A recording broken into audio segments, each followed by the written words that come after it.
Now we're going to move into our public forum, and the Chancellor has an introduction. Yes, we have visiting with us today Bob Sharman, and let me tell you a little bit about Bob and the fact that you can step up to the microphone there, Bob. Thank you.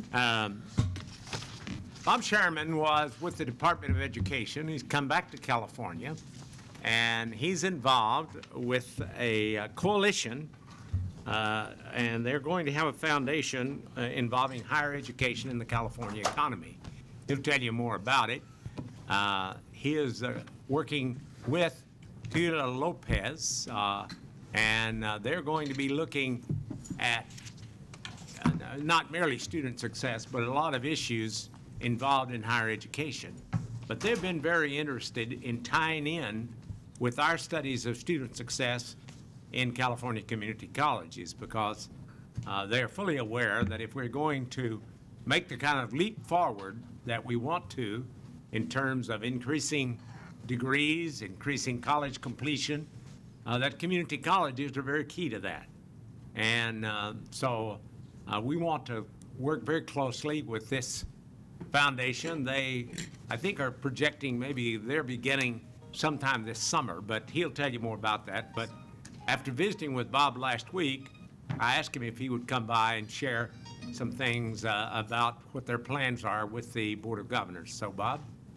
Thank you, Chancellor Scott. Mr. Chairman, members of the Board of Governors, thank you for the opportunity to spend a few minutes with you here today.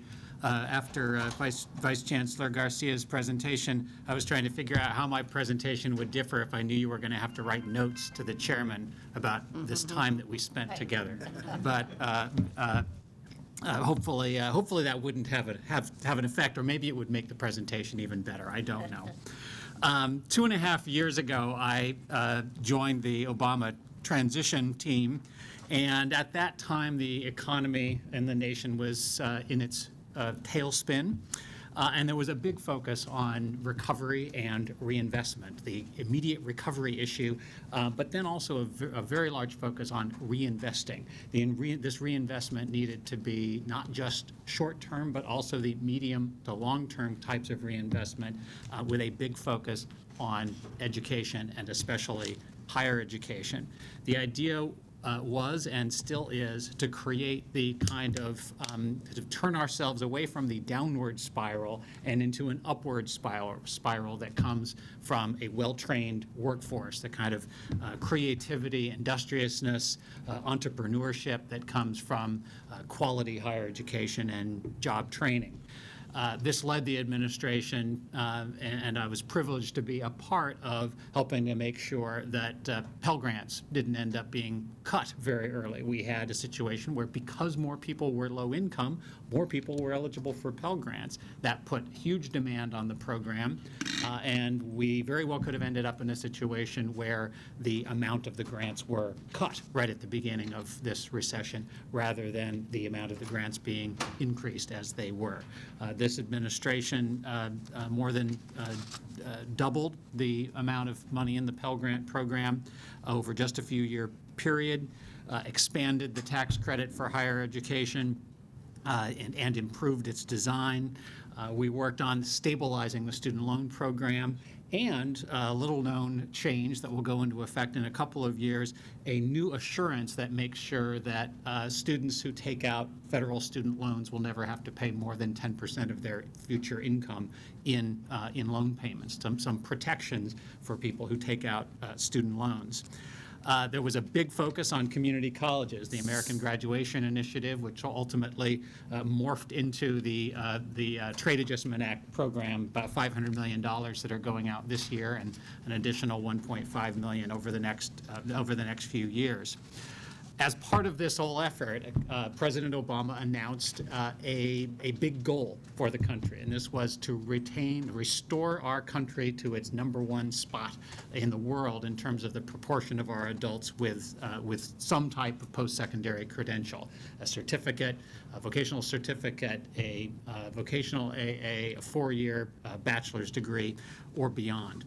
a number of states pretty quickly after this overall announcement started their own process to identify, well, if this is what the whole nation needs, what does our state need to be doing? What do all of our systems of higher education, our public and private institutions need to be doing if we are going to play our part as a state in reaching this national goal? Now, right about that time, Martha Cantor and Frank Chong joined us in the administration, and the various states started these planning efforts, but not much was happening in California. And some of the foundation leaders in the state, Julia Lopez in particular at the College Access Foundation of California, started discussing how can they help make sure that there is an overarching effort in California to lay out California's role in preparing students for the future and preparing the adult workforce of the future. So foundations pooled their resources, and very kindly, when all of that got pulled together late last summer, and I returned back home to California after serving my year and a half in the administration, I joined on with this effort. It is not yet, we have not launched yet with a big announcement or a website or anything like that. We're really in the phase, like an early phase of a fundraising campaign, where you wait till you kind of have all your ducks in a row and then you do your announcement. But I wanted to give you an overview of what we're planning, and then hopefully have a few minutes to get your input and answer any questions that you may have. One of our steps is enlisting a blue ribbon commission of sorts of business and civic leaders, and we know that these need to be independent, outside of the higher education institutions, who have credibility to declare what it is that the future economy needs in California. We know from the research that we need people who have strong critical thinking skills, the kind of skills that come from a strong liberal arts education. We know that we need technically trained individuals, the kind of training that comes from the longer certificate and vocational AA programs. We've begun to do the research on the numbers that we might need in some of these different categories. We've been working with the analytical staff of the Chancellor's office and some of the other higher education systems and Public Policy Institute of California, beginning to develop draft goals that we would present to the commission once we enlist these commissioners. We think that those first two steps, enlisting a blue ribbon commission and identifying what the goals of the state need to be, are probably going to be the easier two steps.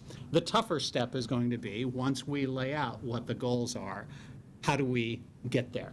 And in thinking forward over the next 9 to 18 months in identifying various possible routes for getting there, we see a potential confluence and good synergy between the work of our effort and the Chancellor's Student Success Task Force, because the community colleges are where we really could see some dramatic improvements in terms of transfer to baccalaureates, as well as production of technical degrees.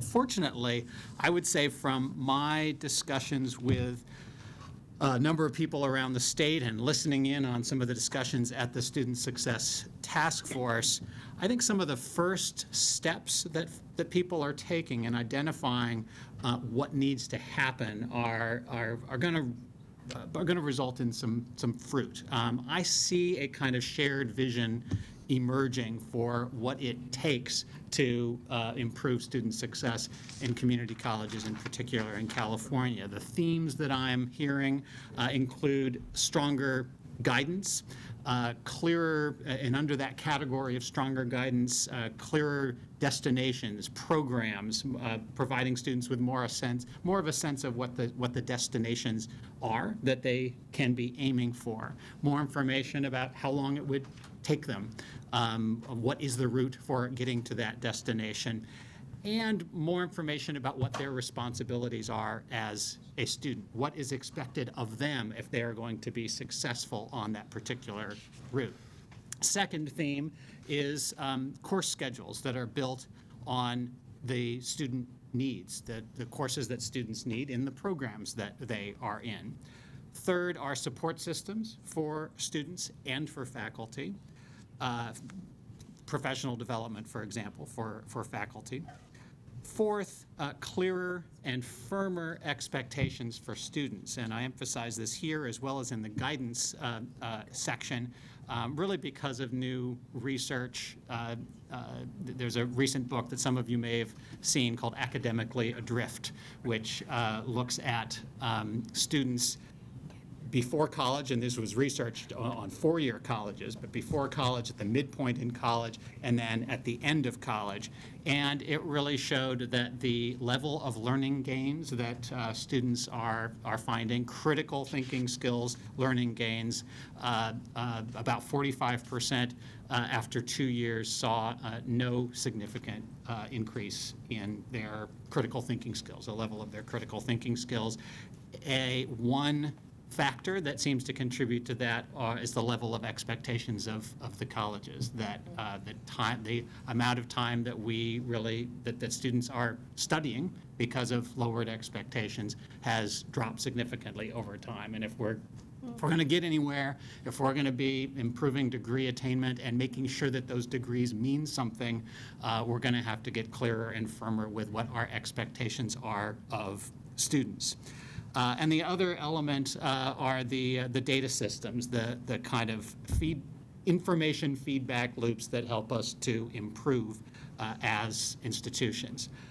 In general, there seems to be a lot of agreement about these kinds of elements. I'm sure that others will come up in the discussions that the Student Success Task Force has. And so I wouldn't be surprised if there's a fair amount of agreement on a lot of those kinds of elements. The big question is going to come that I think the task force itself and our effort will struggle with is what is the way or the various ways that we can get there? How can these kinds of changes be made? Looking at what is it that stops us from implementing changes that seem like that we all agree are the kinds of things that need to happen, and what is it that would get beyond whatever those barriers are.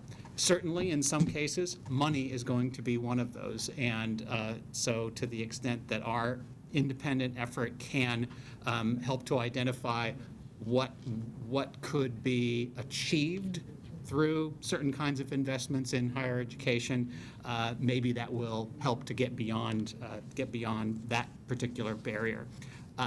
I think it's going to be interesting when we look at that question of how do you get there.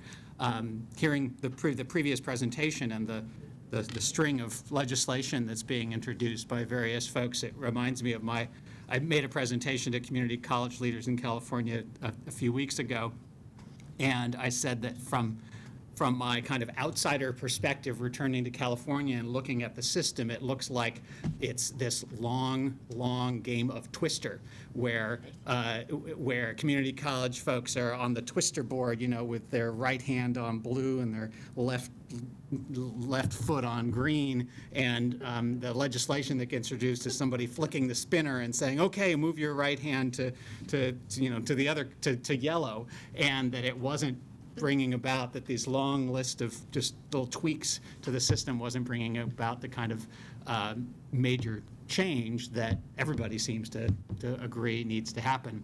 At the same time, people worry about flexibility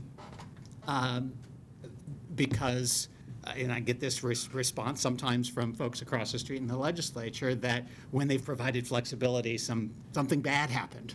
And so I think it's going to be a healthy conversation about how do you get from here to where we need to be to do the things that need to happen to improve student success.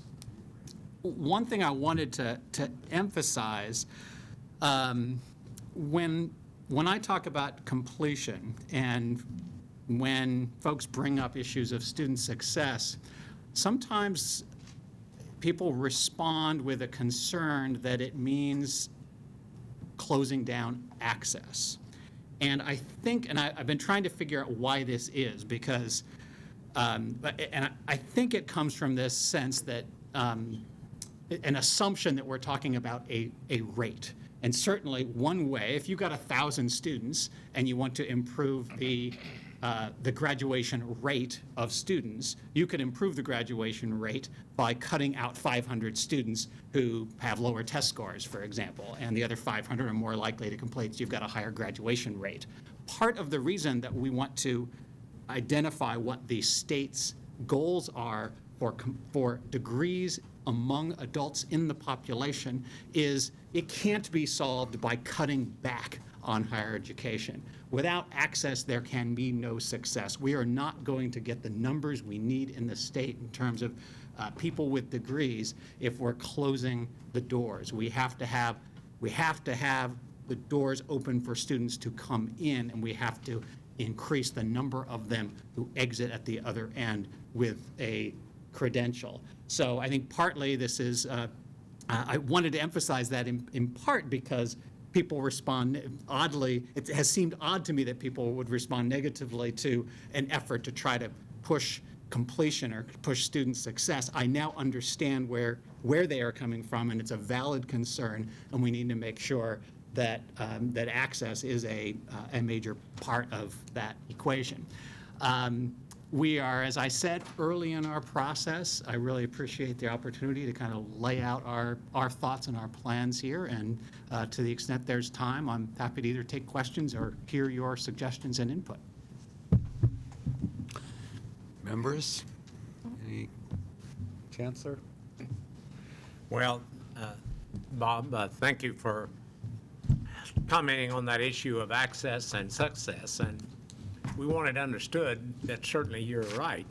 When we're talking about student success, we're not accomplishing student success by being restrictive. We, you know, I've had a variety of people kind of hint at that maybe as the, well, should we not, for instance, we do a lot of basic skills. Well, should we just, one question that was raised when I was at the Little Hoover Commission was, well, why don't we send all the people who need basic skills over to adult education? Well, there are several problems with that. One is, these are, if you separate those students and you don't give them an opportunity to start getting involved in college, the likelihood that they get on over to college is lessened a great deal. So that isn't a solution. That isn't what we are about.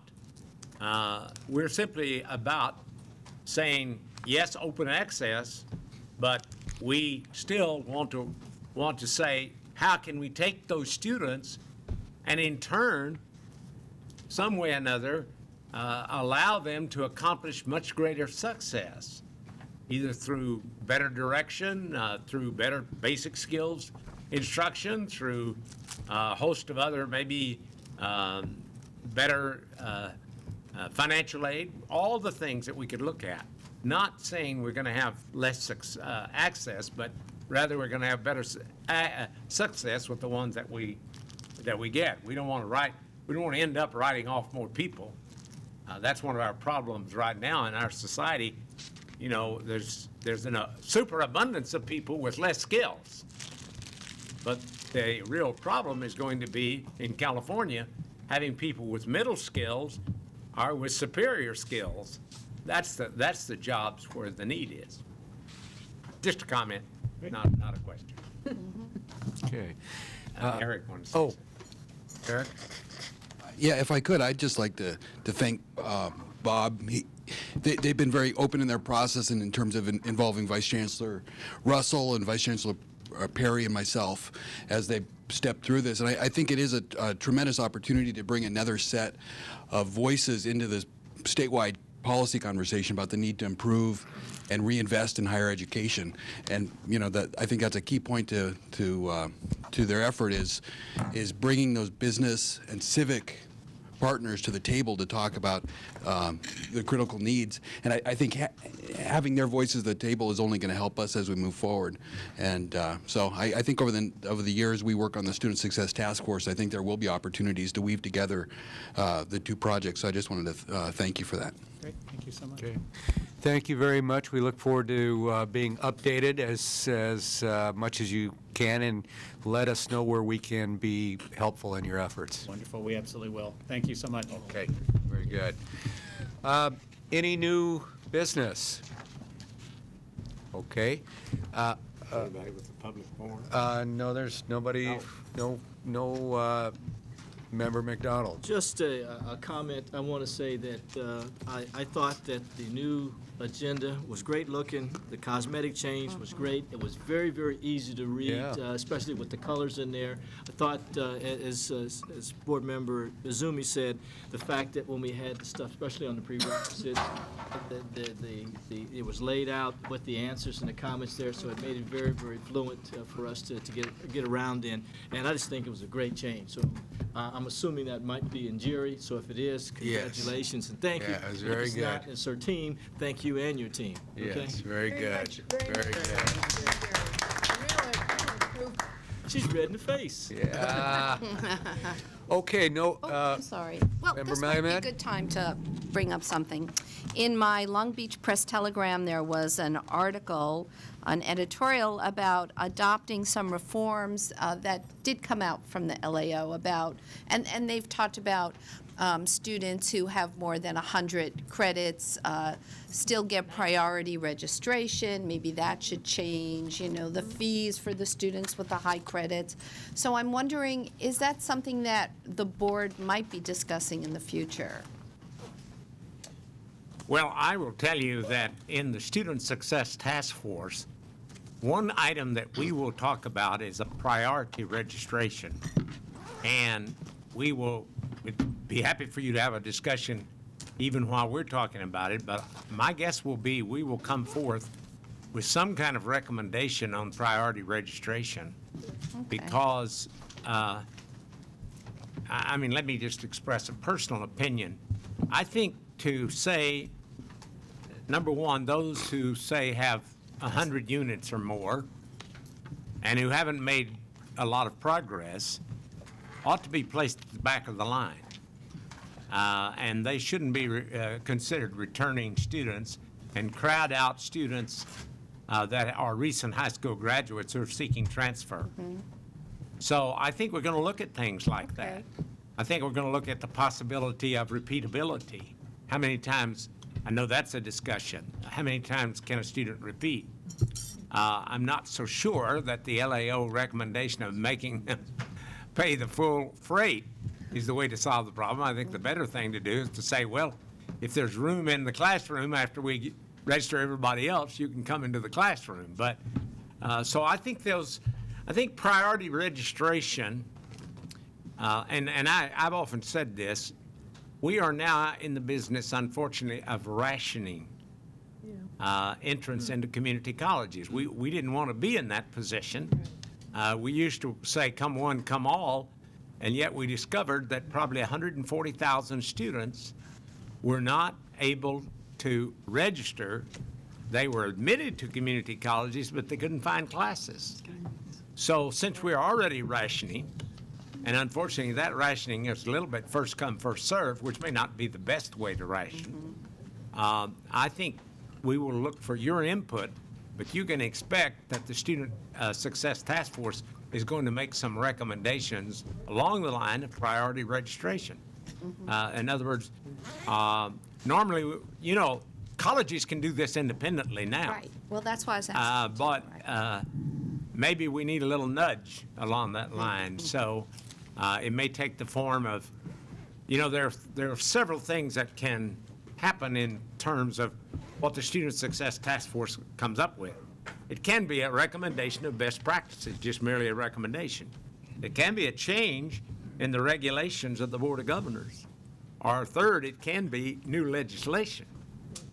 So we not only are going to look at, in the Student Success Task Force, are we going to look at what are practices that will improve, but we'll have another category that'll be implementation strategies. What will it take to implement this particular practice that will improve student success? And in some cases, it may be regulation. And like this morning, we had a very thorough and good discussion, I think, of a proposed change in regulation. And I will forewarn you that it will be perhaps just as interesting, some of the other recommendations that may be coming out of the Student Success Task Force that we'll have, because this is not an easy thing to do. For one thing, we're calling upon change. And it's been my experience in dealing with organizations for, I won't tell you how long, but that I have never found organizations always anxious to change. There's something that we call inertia. And we've done it a certain way, and inevitably, you know, when we've done it a certain way, there's vested interest involved. You just wait till you say, well, let's do away with that department. Woo. All of a sudden in the college, that department is terribly important, even if it's already outused its usefulness, because there's vested interest there. There are people that are, you know, that are in the continuation of that department. So that's a good point to bring up. Well, Member Malumed, I just wanted to let you know that No, I appreciate we're going to be discussing some of those things. because I haven't been able to go to the task force meetings. That's helpful to know that you're thinking about it, because we do hear about it in the community. Sure. Thank you. But I think priority registration will have something to do with success. And after all, if we have a limited number of seats, maybe we ought to be thinking about in what order should we let people into those seats? And are we perhaps crowding some people out that ought to have a little more priority than we find now? Member Davis-Lyman? Thank you. Chancellor, I believe, I've heard that City College of San Francisco is proposing this, or they're involved in it. Are you aware of that?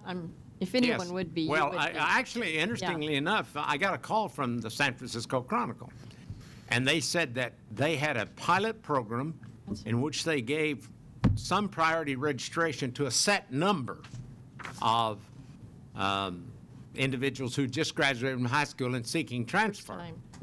And they said that there was a 97% continuation rate. Right. But then I will have to go on and say that the San Francisco Chronicle reporter asked me a question, but there's a lot of classes in City College of San Francisco, and she named one or two that seemed a little avocational, and she said, if there's problems with individuals getting in who want to transfer, why are they still offering these courses? And I didn't offer any opinion on that one. I didn't think I better get into it, but that's the kind of thing I'm talking about. We're having people asking questions about rationing if we're now in the business of you know, having only a certain number of seats. What about the courses we offer? What about the students we admit? Okay, any further comments? Okay, we will adjourn and reconvene at 5:30 at the Esquire Grill. We'll start tomorrow at 8:30 a.m. here.